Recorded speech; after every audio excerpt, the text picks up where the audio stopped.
Israel में मौजूद भारतीय कंपनी के बंदरगाह पर यमन के हूती विद्रोहियों ने हमले का दावा किया है। हूती विद्रोहियों ने दावा किया है कि उन्होंने इसराइल के हाइफा बंदरगाह पर ड्रोन के जरिए हमला किया। हूती विद्रोहियों के मुताबिक उन्होंने इराक के इस्लामिक प्रतिरोध के साथ एक संयुक्त सैन्य अभियान चलाया। इसमें कई ड्रोन ने हाइफा बंदरगाह के करीब एक इजरायली जहाज को निशाना बनाया। इसराइल का हाइफा बंदरगाह भारत के लिए बेहद महत्वपूर्ण है। इस बंदरगाह का संचालन भारतीय अरबपति गौतम अडानी की कंपनी एक स्थानीय कंपनी के साथ मिलकर करती है।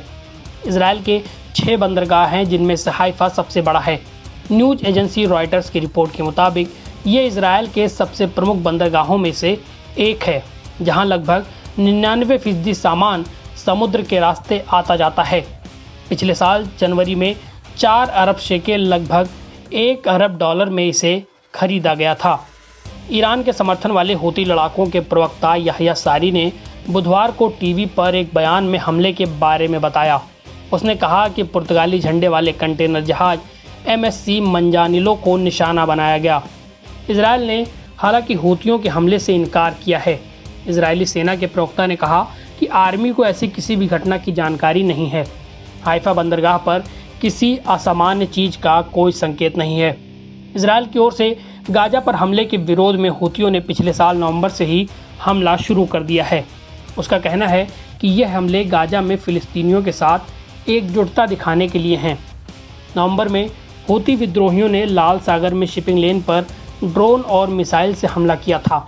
दर्जनों हमलों में उन्होंने 2 जहाज डुबो दिए, एक जहाज हाईजैक कर लिया। वहीं दूसरी ओर अदन की खाड़ी में एक जहाज और इसराइल के दक्षिण में स्थित बंदरगाह शहर इलाद पर बुधवार को तड़के हमले किए गए। अधिकारियों ने ये जानकारी देते हुए बताया कि संभवतः ये हमले हूती विद्रोहियों ने किए हैं। ये हमले यहाँ 8 माह तक तैनात रहे अमेरिकी विमानवाहक पोत USS ड्वाइट डी आइजनहावर के वापस लौटने के बाद हुए हैं। इस पोत को हूतियों के हमले रोकने और अमेरिका की जवाबी कार्रवाई के लिए तैनात किया गया था।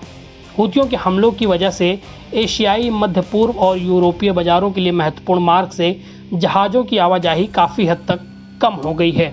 वहीं हूतियों का कहना है कि उनका अभियान तब तक जारी रहेगा जब तक गाजा पट्टी में इजराइल हमास युद्ध खत्म नहीं हो जाता।